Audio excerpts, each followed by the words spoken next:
Kalau ini masak apa ya? Ini masak sambal untuk dibikin kuah, Kak. Jadi kalau misalkan aku itu ngegoreng bener-bener kayak bener matang dulu. Karena kalau misalkan disimpan di freezer 3 harian aja nggak basi kalau misalkan kita cara penggorengan sambalnya aja bener kayak gitu. Nah, abis ini aku biasanya pakein air karena udah mateng. Oh, dicampur air juga? Iya, dicampur air.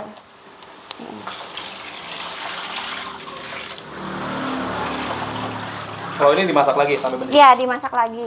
Nanti setelah ini udah udah matang, baru ditambahin gula sama masako. Aku tuh nggak pakai garam, Kak, jadi supaya lebih enak pakai masako kayak gitu. Karena kan aku emang bener-bener bahan-bahannya premium semua ya. Karena pengen si pelanggan itu emang bener-bener pengen puas gitu. Nah, ini untuk stok sambalnya ini tinggal sedikit lagi, biasanya penuh sampai segini ya kalau sehari itu. Ya, 1 ember ini gede banget ya, dari badan aku aja sampai hampir sama ya. Jadi ini untuk stok sambal segini lagi itu udah kepake dari pagi, jadi sisa segini lagi. Assalamualaikum warahmatullahi wabarakatuh. Nama saya Rahmi Apriani, umur saya 26 tahun dan saya berjualan makanan siap saji. Jadi awal mulanya saya berjualan itu, saya merintis dari mulai nol banget sampai sekarang.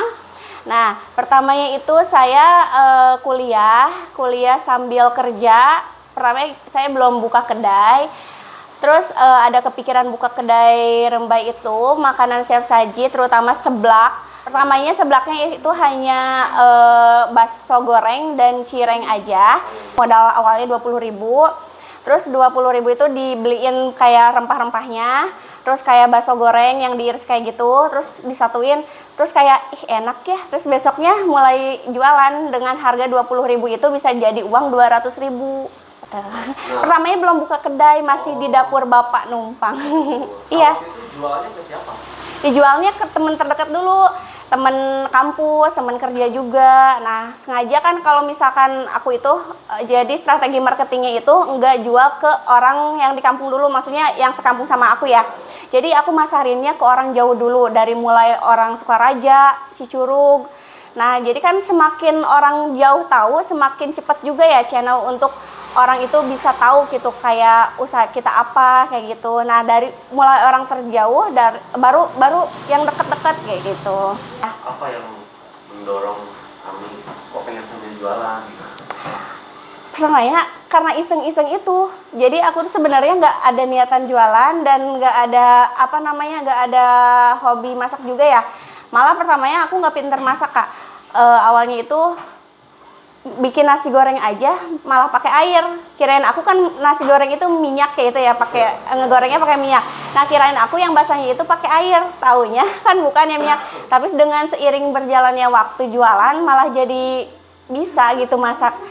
Nggak perlu harus lihat resep di YouTube juga kayak gitu. Udah berapa lama ini jalan kedai? Ya, berjalan kedai itu udah mau 6 tahun. Nah, 6 tahun itu Desember sekarang, tanggal 25 Desember, 6 tahun. Dari modal awal itu 20.000? 20.000, bisa jadi uang 200.000. Jadi uang 200.000 pas mulai merintis itu.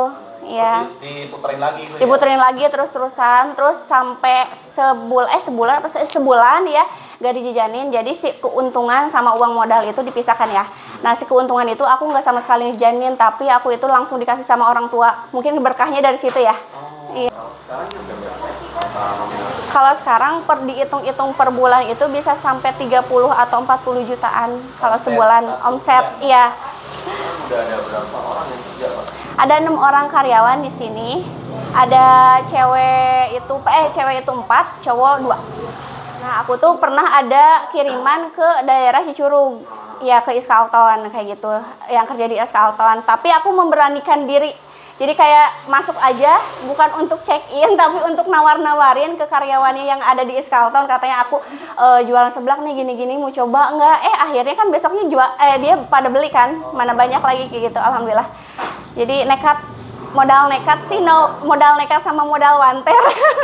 Ada kesulitan nggak selama menjalani usaha ini? Kalau kesulitan nggak ada ya, karena aku menikmati enjoy.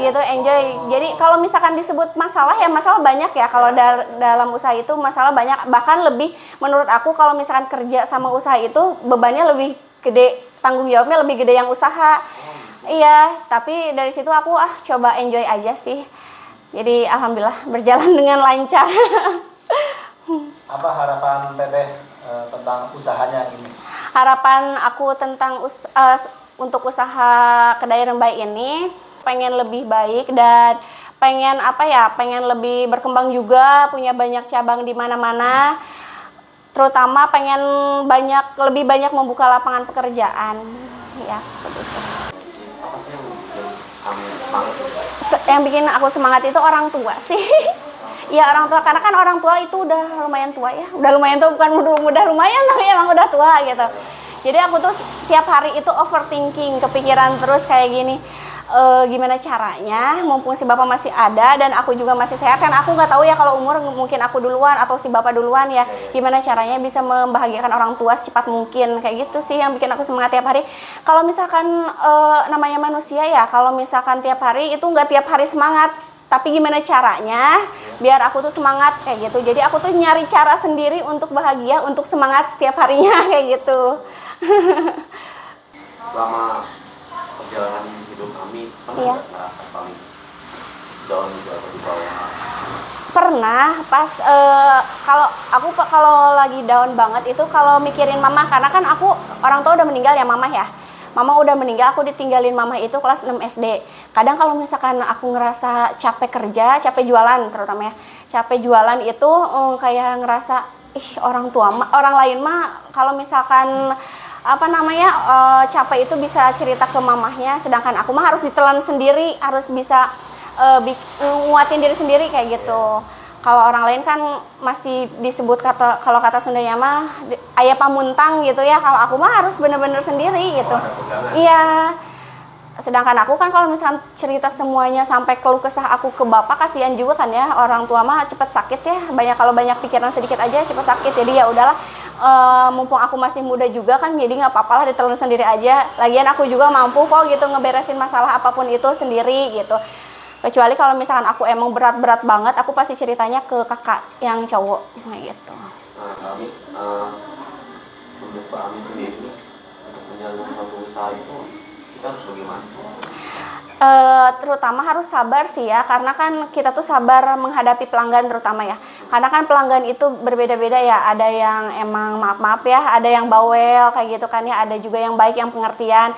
Jadi gimana kitanya kalau misalkan kita misalkan menghadapin pelanggan yang bawel itu terus kitanya emosi ya, orang-orang pasti kabur ya, pada kabur siapa yang mau beli, karena kan kita juga bisa kayak gini karena pelanggan juga kan. Jadi sebisa mungkin ya udahlah sabar aja gitu kan. Ya. Kalau menurut kami sendiri kunci sukses dalam menjalankan usaha itu seperti apa? Kunci sukses dalam menjalankan usaha itu sedekah sih. Sedekah. Iya, karena aku itu udah bener-bener ngerasain the power of sedekah itu ya. Kalau misalkan aku dulu nggak punya uang sama sekali, pas kerja belum usaha pas kerja. Padahal gaji lumayan ya, terus emang aku serabutannya lumayan juga dari sana, dari mana-mana gitu ya. Tapi ngerasa kayak misalkan ini teh kayak gak berkah gitu, uangnya kemana gitu ya. Taunya aku itu jarang sedekah dulu itu pas kerja itu ya. Nah dari situ aku kan dikasih tahu sama kakak juga ya kayak, sama kakak dikasih tahu katanya coba sedekah, jangan pelit-pelit katanya. Kamu ke diri sendiri aja ya pelit, apalagi ke orang lain. Gimana kalau misalkan kita pelit, gimana Allah mau ngasih feedback juga ke kita, katanya kayak gitu. Nah aku setiap hari kalau misalkan keuntungan segini diusahain lah, sedekah itu nggak pernah kelewat kayak gitu. Tips dari aku, saran dari aku, kalau misalkan kalian pengen punya usaha atau yang udah punya usaha itu, yang pertama itu kita nggak perlu punya modal besar ya. Modal 10.000 aja bisa jadi uang kalau misalkan kalian ada niat. Yang penting niat dulu aja gitu, niat dulu aja, sungguh-sungguh gitu, konsisten. Nah kalau misalkan kalian yang udah punya usaha, saran dari aku tetap semangat dan jangan lupa sedekah itu aja. Nah Mbak, kan ada sebagian orang yang beranggapan kalau usahanya lancar ya, katanya harus minta doa restu dari orang tua. Itu pandangan Mbak sendiri gimana? Iya emang benar, karena aku tiap hari nggak pernah kelewat ke bapak cium tangan, meskipun satu rumah, padahal kan kedai sama rumah itu nyambung ya. Jadi berdampingan, tapi aku nggak bisa kalau misalnya sehari aja nggak cium tangan bapak, tetap minta restu. Orang tua nomor 1 ya. Kemanapun iya, ya kayak gitu. Apalagi bapak itu tiang rezeki ya, ibu keselamatan gitu kan. Berhubung aku ibunya udah nggak ada, jadi semuanya ke bapak kayak gitu. Dulu itu aku pernah kerja juga di Lamongan Pecelele yang ada di Cisaat ya. Dulu kan waktu SMA itu aku mondok ya. Nah orang lain kalau misalkan udah selesai sekolah, terus orang lain itu ke pondok istirahat tidur ya kayak gitu, sholat tidur. Nah kalau aku bukan Kak, kalau aku itu langsung ke Cisaat, terus aku nawarin diri ke yang punya Lamongannya, Bapak di sini ada kerjaan nggak? Kata aku kayak gitu. Kata si bapak ada Neng, kalau misalkan mau cuci piring ya udah nggak apa-apa. Emang nggak malu? Kata si bapaknya gitu. Enggak Pak, nggak malu kata aku teh. Terus abis gitu ya udah Neng cuci piring. Pulangnya malam Pak, itu abis maghrib baru pulang kayak gitu. Dikasih berapa tuh cuci piring? 10.000, kadang 15.000. Aku kerjanya nggak lama, dari sore sampai maghrib aja karena kan mondok juga. Iya. Kalau boleh tahu lokasi usahanya di mana, Mbak? Lokasi usaha kedai Rembay itu di Cibodas, Jalan Cisarua. Kalau misalkan kalian dari arah Cicurug ataupun Sukabumi yang lewat terminal itu masuknya dari dealer Honda. Patokannya itu dinas sosial, samping dinas sosial ada jalan yang mudun ke bawah. Ya itu masuknya dari situ. Iya, Kabupaten Sukabumi. Ini kalau jam bukanya jam berapa? Jam bukanya itu dari jam 10 siang sampai jam 9 malam kalau weekday. Kalau misalkan weekend itu Sabtu Minggu itu dari jam 10 siang sampai jam 10 malam. Selain jual langsung di sini ada online? Iya, aku jualan online juga, online sama offline. Kalau misalkan online-nya itu delivery order dan GrabFood. Kalau misalkan offline untuk take away atau dine-in ya. Ya. Ucapan terima kasih mungkin ya. Atas pencapaian saat ini. Untuk pencapaian aku di titik ini, aku benar-benar ngucapin banyak terima kasih, terutama untuk orang tua ya. Orang tua, keluarga, karyawan di sini, pacar juga, keluarga pacar, dan teman-teman terdekat. Iya itu. Udah benar-benar kayak nge-support banget ya. Keluh kesah aku mereka tahu kayak gimana. Cuman mereka tuh kayak ngasih tahu ya udah semangat aja kayak gitu. Jadi kenapa aku bertahan sampai titik ini karena adanya mereka kayak gitu.